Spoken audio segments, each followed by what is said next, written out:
পুকুর পাড়ে শিকলবন্দি জীবন কাটছে মাদারীপুরের বনলতার। প্রায় ১.৫ যুগ ধরে বন্দি সে, এমনটাই জানিয়েছে তার পরিবার।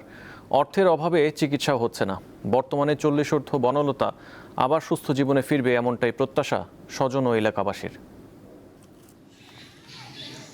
সকাল শুরু হতো স্কুলে যাওয়ার প্রস্তুতি দিয়ে, বিকেলে জমে উঠত আড্ডা। তবে এখন হয়তো সেগুলো শুধুই স্মৃতি। শিকলে বন্দি দুরন্ত মেয়েটাও নেই আগের মতো।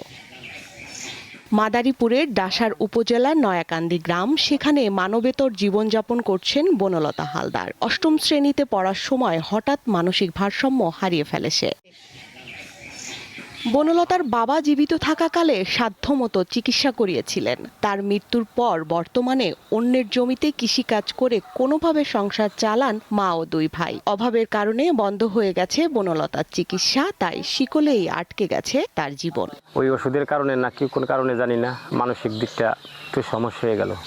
গান বাজনা লেখাপড়া সব দিক দিয়ে সে পারদর্শী ছিল। যদি ওর ভালো সেবা যত্ন দেওয়া হয় তাহলে আশা করি ও সুস্থ হয়ে যাবে। আমার দুঃখ কষ্ট অনেক লাগে, আমি অনেক চেষ্টা করছি, লেখাইছি পড়াইছি, ও যাতে ভালো থাক, সুস্থ হোক, বাড়ি ভালো হোক, আপনার নাম থাক, সরকারের কাছে চিকিৎসা চাই। বনলতার চিকিৎসার আশ্বাস দিয়েছেন ইউপি চেয়ারম্যান ও উপজেলা নির্বাহী কর্মকর্তা। আমি আমার দিক থেকে যতটুকু পারি সহযোগিতা করে যাচ্ছি।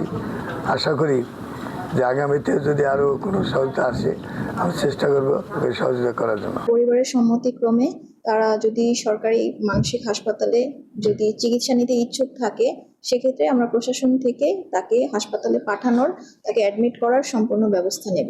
সবার সহযোগিতায় শিকলমুক্ত হবে বনলতা, ফিরবে স্বাভাবিক জীবনে, এমনটাই প্রত্যাশা স্থানীয়দের।